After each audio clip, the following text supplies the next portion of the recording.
न थके हैं कभी पैर, न कभी हिम्मत हारी है, जज्बा है कुछ बनने का जिंदगी में, इसलिए सफर जारी है। हेलो दोस्तों, मैं आनंद गुरु आप सभी का लक्ष्य क्लासेस में हार्दिक स्वागत अभिनंदन करता हूं। आज हम लोग एनसीईआरटी के अनुसार मैथ के जो 10th क्लास का सिलेबस है उसे हम लोग डिटेल्स में डिस्कस करेंगे। चलिए दोस्तों हम लोग देखते हैं। दोस्तों आज हम लोग क्लास 10th के मैथ के सिलेबस के बारे में डिटेल में डिस्कस करेंगे, एनालिसिस करेंगे इसमें कि किस लेसन से कितने प्रश्न पूछे जाते हैं, कितने मार्क्स के क्वेश्चन बनते हैं।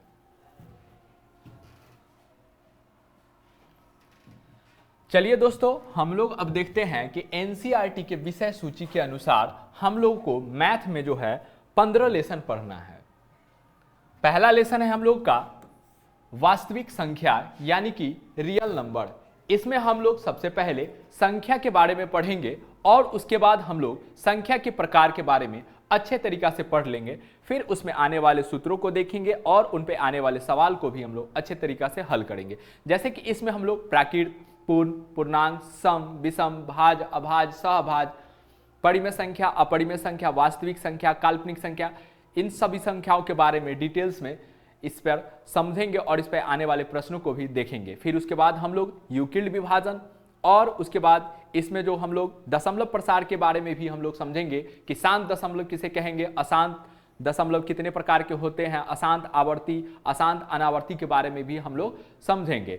जैसे मान लीजिए इसमें हम लोग यह देखेंगे कि 5/3 यह कैसी संख्या है, π/2 यह कैसी संख्या है, 3 + √2 यह कैसी संख्या है। इसमें हम लोग क्या करेंगे, परिमेय और अपरिमेय संख्या के जोड़, घटाव, गुना और भाग को भी हम लोग यहाँ पे समझ लेंगे। चलिए हम लोग दोस्तों अब हम लोग देखते हैं दूसरा लेसन जो हम लोग का है वह है बहुपद यानी कि पोनोमियल।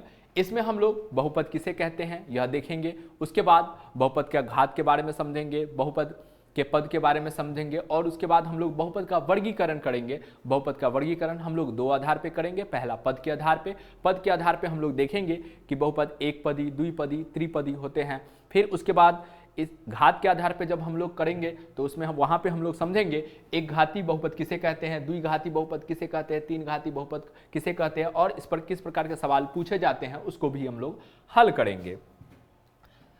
उसके बाद नेक्स्ट लेसन हम लोग का है कि दो चर वाले रैखिक समीकरण युग्म यानी कि pair of linear equation in two variables. इसमें हम लोग दो चर वाले रैखिक समीकरण युग्म को देखेंगे। इसमें जो जितनी भी विधियां है जैसे विलोपन विधि है, विलोपन विधि जिसका एक अन्य नाम लुप्तीकरण है, प्रतिस्थापन विधि हो गया, तुलनात्मक विधि हो गया, व्रज गुणनखंड विधि हो गया, ग्राफीय विधि हो गया, ये सब जो अनुपात निर्णय विधि हो गया, इन विधियों को हम लोग अच्छे तरीका से देखेंगे। इनसे हम लोग सवाल भी बनाएंगे और फिर हम लोग यहाँ पे लैंग्वेज वाला भी इसके प्रश्न को हम लोग देखेंगे। उसके बाद नेक्स्ट लेसन है हम लोग का द्विघात समीकरण। नेक्स्ट लेसन हम लोग का क्या है, द्विघात समीकरण।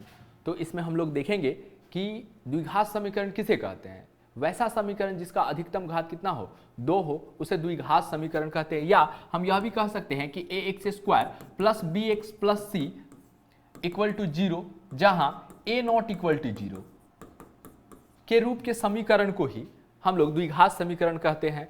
इसके हम लोग कुछ महत्वपूर्ण बातों को समझेंगे कि द्विघात समीकरण के दो हल होते हैं जिन्हें अल्फा और बीटा हम लोग नाम से जानते हैं और भी प्रकार के सवाल इसमें हम लोग फिर द्विघात समीकरण को कितनी विधियों से हल किया जाता है उसको भी हम लोग देखेंगे।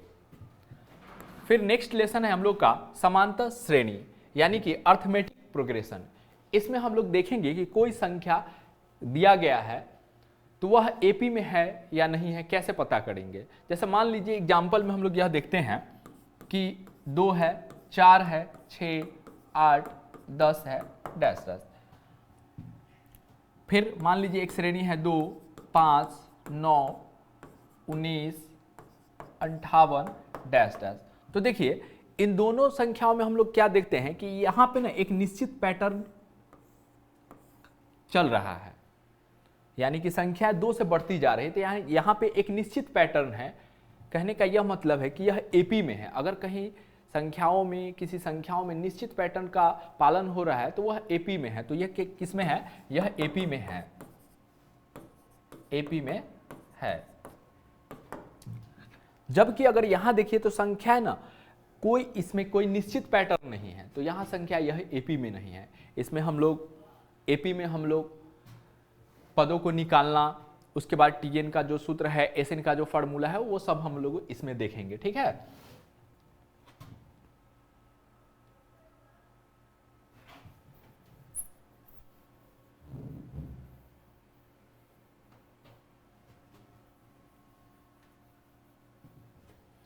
उसके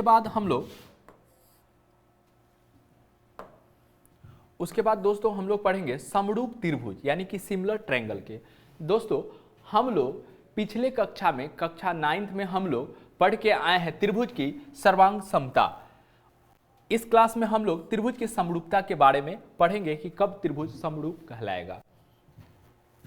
फिर उसके बाद हम लोग देखेंगे नियामक ज्यामिति यानी कि कोऑर्डिनेट ज्योमेट्री। नियामक ज्यामिति में हम लोग समझेंगे एक्स अक्ष किसे कहते हैं, वाई अक्ष किसे कहते हैं, कार्तीय अक्ष या नियामक अक्ष किसे बोलेंगे, मूल बिंदु क्या है, मूल बिंदु के निर्देशांक क्या होते हैं, मूल बिंदु से दूरी का क्या सूत्र होता है, उस पर सवाल कैसे बनेंगे, दो बिंदुओं के बीच का दूरी का क्या सूत्र होता है। उसके बाद हम लोग उसमें विभाजन सूत्र देखेंगे, त्रिभुज का क्षेत्रफल निकालना, चतुर्भुज का क्षेत्रफल निकालना, इस प्रकार के प्रश्न इसमें हम लोग देखेंगे और इसको हम लोग हल करेंगे।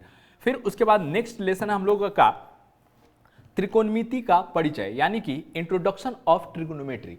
तो इसमें हम लोग सबसे पहले पढ़ेंगे कि समकोण त्रिभुज किसे कहते हैं। वैसा त्रिभुज जिसका एक कोण समकोण हो, वैसा त्रिभुज जिसका एक कोण क्या हो, समकोण हो, उसे हम लोग क्या कहेंगे, समकोण त्रिभुज कहेंगे। वैसा त्रिभुज जिसका एक कोण क्या हो, समकोण हो, उसे हम लोग क्या कहेंगे, समकोण त्रिभुज कहेंगे। ठीक है, उसके बाद इसमें हम लोग यह देखेंगे कि समकोण त्रिभुज में उसके कोणों और उसके भुजाओं के बीच क्या संबंध होता है। फिर उसके बाद इसमें आने वाले प्रश्नों को हम लोग अच्छे तरीका से देख लेंगे। इसमें हम यह देखेंगे कि त्रिकोणमिति में 6 कंपोनेंट्स होते हैं, जैसे साइन, कॉस, टैन, कोसेक, सेक, कॉट। ठीक है, उसके बाद इसमें आने वाले फार्मूलों को देखेंगे हम लोग। चलिए, उसके बाद नेक्स्ट लेसन है हम लोग का त्रिकोणमिति के कुछ अनुप्रयोग, यानी कि जब हम लोग त्रिकोणमिति को अच्छे तरीका से पढ़ लेंगे उसके बाद इसका प्रयोग क्या है उसको हम लोग देखेंगे। जैसे इसके प्रयोग में हम लोग यह देखेंगे कि मान लीजिए कि कोई पेड़ है, कोई व्यक्ति है यहाँ पे, अगर हमें बिना पेड़ पे चढ़े अगर हमें इसकी ऊंचाई ज्ञात करना है तो इसके लिए हमें त्रिकोणमिति के अनुप्रयोग का प्रयोग करना होगा। उसके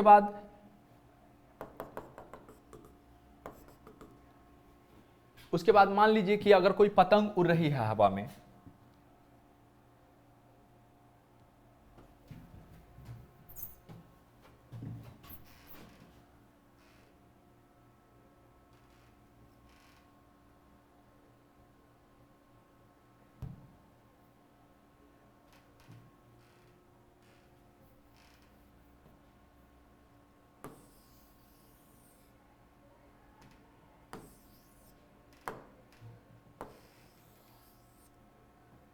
मान लीजिए कि क्या कोई पतंग हवा में उड़ रहा है, तो उसकी ऊंचाई हम लोग किस प्रकार से ज्ञात करेंगे।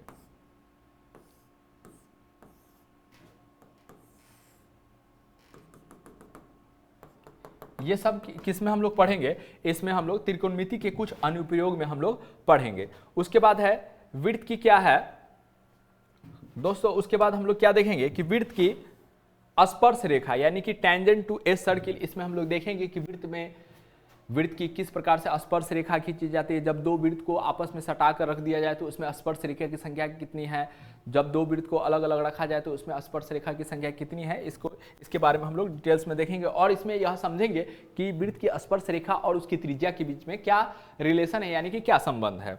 उसके बाद हम लोग पढ़ेंगे ज्यामिति रचना यानी कि ज्योमेट्रिकल कंस्ट्रक्शन, जिसमें हम लोग वृत्त से संबंधित रचना और त्रिभुज से संबंधित रचनाओं के बारे में हम लोग अध्ययन करेंगे। फिर उसके बाद हम लोग देखेंगे वृत्त से संबंधित क्षेत्रफल यानी कि एरिया रिलेटेड टू सर्किल, जिसमें हम लोग वृत्त के बारे में पढ़ेंगे, त्रिज्या के बारे में समझेंगे, व्यास क्या होता है, उसके बाद जीवा क्या होता है, त्रिज्यखंड, वृत्तखंड, इस सब के बारे में इसका क्षेत्रफल निकालना हम लोग समझेंगे। फिर नेक्स्ट लेसन है हम लोग का ठोस आकृतियों के तथा क्षेत्रफल यानी कि volume and surface area of solid. तो इसमें हम लोग खास करके इसमें हम लोग पढ़ेंगे घन के बारे में,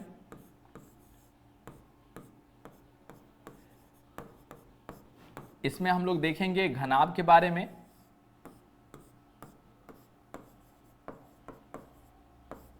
फिर इसमें हम लोग शंकु के बारे में पढ़ेंगे, फिर इसमें हम लोग गोला को देखेंगे, गोला के बाद हम लोग इसमें बेलन देखेंगे, बेलन के बाद इसमें हम लोग क्या देखेंगे, छिन्नक,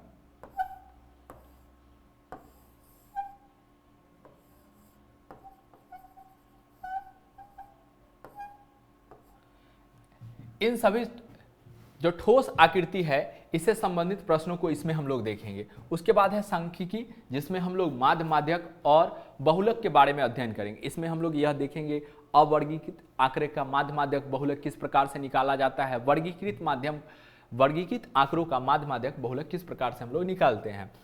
फिर उसके बाद हम लोग लास्ट लेसन है हम लोग का प्रायिकता यानी कि प्रोबेबिलिटी यानी कि प्रायिकता। इसमें हम लोग यह देखेंगे, एक सिक्के वाला प्रश्न पढ़ेंगे, उसके बाद 2 सिक्के वाला, 3 सिक्के वाला प्रश्न पढ़ेंगे, उसके बाद पासा में हम लोग 1 पासा, 2 पासा, उसके बाद ताश की गड्डी से संबंधित इसमें प्रश्नों को देखेंगे। इसमें हम लोग यह देखेंगे कि निश्चित घटना की प्रायिकता कितनी होती है, अनिश्चित घटना की प्रायिकता कितनी होती है, कुल प्रायिकताओं का योग कितना होता है। इन सभी बातों से इन सभी प्रकार के प्रश्नों को हम लोग प्रायिकता में देखेंगे।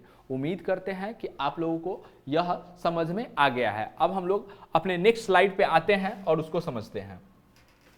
देखिए दोस्तों, यह पिछले 5 साल में मैथ में किस प्रकार से प्रश्न पूछे जा रहे हैं, कहां से, किस पोर्शन से मैथ में कितने अंक के प्रश्न बनते हैं, उसको यहां पे बताया गया है। चलिए इसको हम लोग समझते हैं। देखते हैं कि कुछ यूनिट में मैथ को बांट दिया गया है। पहला है संख्या पद्धति, दूसरा बीजगणित, तीसरा त्रिकोणमिति, चौथा नियामक ज्यामिति, पांचवा ज्यामिति, छठा जो हमारा क्षेत्रमिति है, सातवां है सांख्यिकी और प्रायिकता है। और यहाँ पे टोटल अंक दिए गए हैं कि 1 अंक के 10 मार्क्स के क्वेश्चन, 2 अंक वाले 8 मार्क्स के क्वेश्चन, 5 अंक वाले यहाँ पे 0 मार्क्स के। तो इस प्रकार अगर हम देखते हैं कि संख्या पद्धति में 1 अंक वाले 10 मार्क्स के क्वेश्चन रहते हैं, 2 अंक वाले 8 मार्क्स के रहते हैं, यानी कि यहाँ पे प्रश्नों की संख्या 4 हो गए।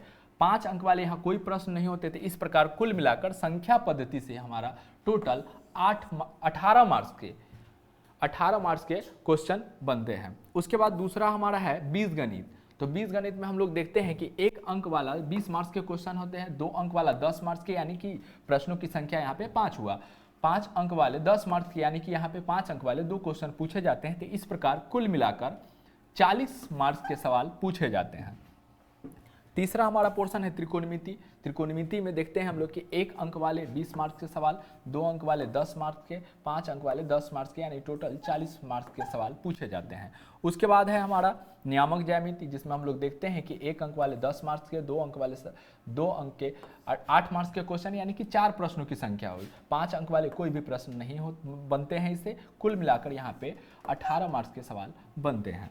उसके बाद है हमारा ज्यामिति। तो ज्यामिति में हम लोग देखते हैं कि 1 अंक वाले 20 मार्क्स के सवाल बनते हैं, 2 अंक वाले 10 मार्क्स के, यानी कि सवाल की संख्या यहाँ पे 5 हुआ। 5 अंक वाले 10 मार्क्स के, यानी 5 अंक वाले 2 सवाल यहाँ पे पूछे जाते हैं। इस प्रकार कुल मिलाकर यहाँ पे ज्यामिति से 40 मार्क्स के सवाल बनते हैं। उसके बाद क्षेत्रमिति है। तो क्षेत्रमिति में 1 अंक वाले 10 मार्क्स के सवाल बनते हैं, 2 अंक वाले 6 मार्क्स के सवाल, यानी कि प्रश्नों की संख्या 3 हुए। 5 अंक वाले 10 मार्क्स के, यानी कि यहाँ पे 5 अंक वाले 2 प्रश्न पूछे जाते हैं। इस प्रकार यहाँ पे क्षेत्रमिति में कुल मिलाकर 26 अंक के प्रश्न पूछे जाते हैं। उसके बाद है सांख्यिकी और प्रायिकता। तो 1 अंक वाले 10 मार्क्स के सवाल, 2 अंक वाले 8 मार्क्स के सवाल, 5 अंक वाले 0 मार्क्स के, यानी कि कोई सवाल नहीं। तो इस प्रकार कुल मिलाकर 18 मार्क्स के सवाल पूछे जाते हैं। तो अगर टोटल आप सम कीजिएगा यहाँ पे 200 आएगा, यानी कि मैथ का जो पेपर होता है वो 200 का पेपर होता है, लेकिन हमें डील सिर्फ 100 मार्क्स का ही करना है। तो इसमें हम लोग देखते हैं कि आपका 100 मार्क्स है। 100 मार्क्स को हम लोग इस प्रकार बांटेंगे कि 50 हम लोग को ऑब्जेक्टिव बनाना है, 50 सब्जेक्टिव, 50 मार्क्स के सब्जेक्टिव आप। लेकिन यहाँ पे ऑब्जेक्टिव जो सवाल रहेंगे 100 सवाल रहेंगे, जिसमें से आपको कोई 50 ही ऑब्जेक्टिव बनाना है। ठीक उसी प्रकार से 50 अंक के सब्जेक्टिव बनाने हैं। सब्जेक्टिव जो रहेंगे 100 अंक के सब्जेक्टिव रहेंगे, जिसमें से आपको 50 अंक के ही कोई भी सब्जेक्टिव बना लेना है। चलिए दोस्तों, उम्मीद करते हैं कि आप लोग इस वीडियो को अच्छी तरह से देखे होंगे, अच्छी तरह से समझे होंगे, इससे आपको कुछ नया कुछ मिला होगा। फिर हम लोग मिलेंगे अपने नेक्स्ट वीडियो में। जो लेसन होगा हम लोग स्टार्ट करेंगे वो लेसन होगा वास्तविक संख्या यानी रियल नंबर से हम लोग स्टार्ट करेंगे। Thank you.